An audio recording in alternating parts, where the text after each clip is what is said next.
Hi guys, so even though I am wearing a kind of white shirt, my mood is dark. Well, no, it's not really dark. You know, I'm a pretty calm guy and I don't feel extremes of darkness, I have to say. I mean, of course, I have a pretty dark undercurrent that I love exploring in my books. If you've read The Infinite Castle, my last novel came out 2022, you know that. Interestingly, The Infinite Castle is a book that continues to sell, just like a few copies a month. I don't know who's buying it. I'm not getting a lot of feedback on that. I'm not getting a lot of reviews, but it's still continuing to sell copies, which is really interesting. In any case, if you're interested in my more fictional work, of course, you can have a look at The Infinite Castle. I mean, to this day, I consider that The Infinite Castle is my most profound exploration of unhealthy NI. Maybe the kind of exploration that can only be put in fiction, because probably a lot of aspects of it are too personal to be kind of spoken about more impersonally. But anyway, I'm in the mood to do a bit of a rant now. It's going to be a Ren rant, not just your regular kind of rant. So of course, it's not actually going to be that vitriolic. The people that continue to believe, whether as the authors or as the followers of personality type channels, YouTube channels, personality type theories that tell you, no, there's an objective explanation of personality types. Yeah, there is.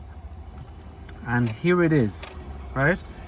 And so often, it's car passing, often these theorists present the theory as an objective theory, saying this is how things work. If you understand your type, according to this theory, just read everything there is to know about it, and you'll be able to explain everything according to it, right?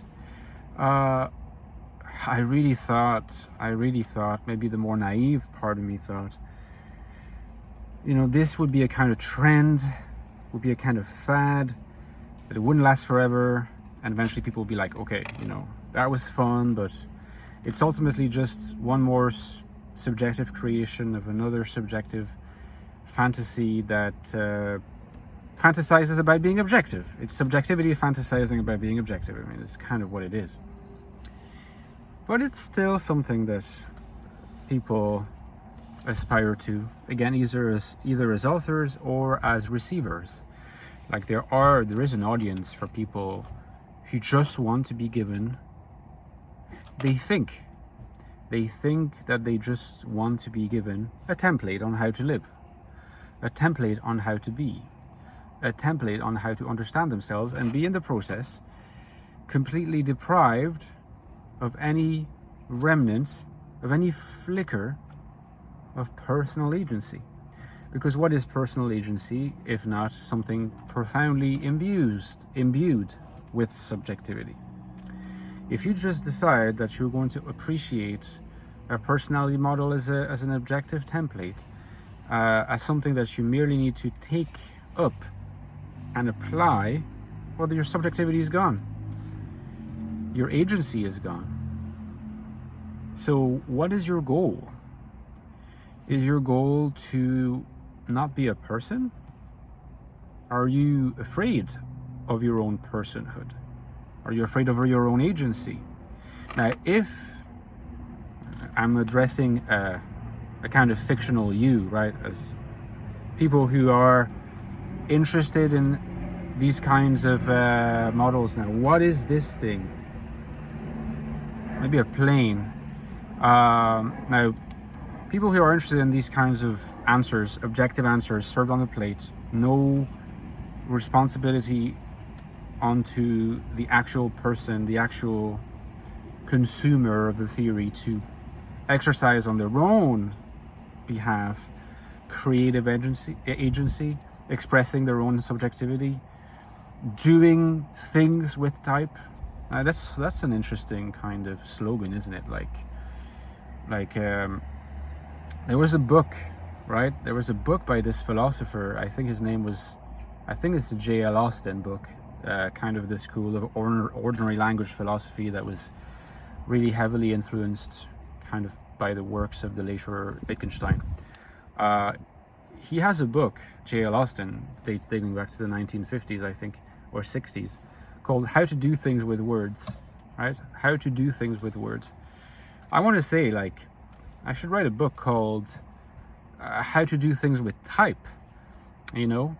To really emphasize that type is type is not like an objective template. Type is just a vocabulary that you adopt to creatively do things with it in your life. Affirm your subjectivity, affirm your agency, do things with type.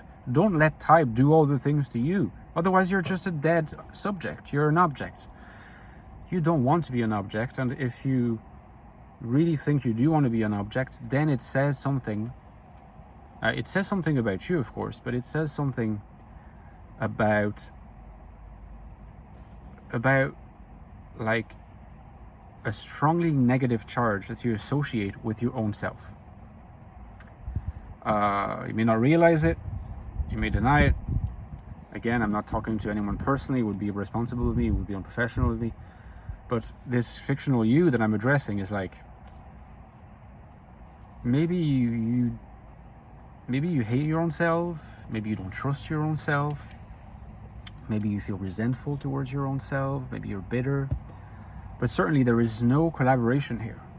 Because if there is a sense of collaboration between you and your own self, you're going to enjoy the creativity of just adventurously experimenting with things. And experimenting with things doesn't mean that being like a mad scientist. It just means, okay, wow, like this particular person who likes to talk about types has really interesting ideas, interesting concepts and sort of images. I want to kind of play around with that and see how that, you know, helps me in life, not by giving me all the answers so that I don't have to do any work, but by giving me a kind of very creative toolbox.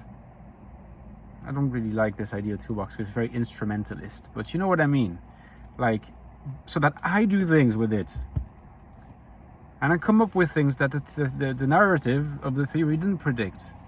Okay, didn't predict. I made it happen outside of the limited confines of that objective theory, or non-objective theory, or unsystematic theory, or whatever, you know.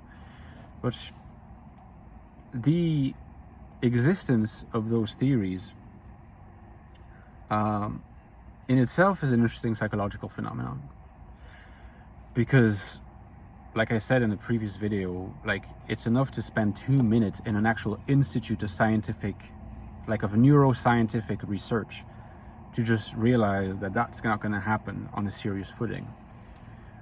So there are probably, like, again, not speaking of anyone in particular, this is me just conjecturing, but, you know, fantasy PH, omnipotent fantasies, replayed, maybe that's what's going on, maybe that's something else. But the people who are receiving and enthusiastic are people, in a sense, who are happy to submit to the underlying omnipotent fantasies of the creator of those theories. And they say, we're happy to be your object. That's not the way to go for typology, and I hope I made the point clear. Guys, thank you for listening to my rant. Give me a like, and don't forget you can support me on Patreon. Please consider supporting me on Patreon, because I could not do this without you. I need you more than ever. For a few bucks a month or a few bucks a year, you get access to some cool content, like our Discord server, the Furful, interact with me on a daily basis, have lots of fun there. You can also access then the ever expanding vault of long format videos exclusive for patrons, created for patrons, usually on the basis of their own suggestions. The last one I did was on NI, mysticism and magic, so that's pretty cool. And the third perk I want to mention that you get access to on the Discord server is extracts from my current thinking, like my ongoing works. Get some sneak peeks and we can discuss that. Okay, hopefully that was cool. Don't forget my books, the Ecstatic Soul on the internal life of the INFJ.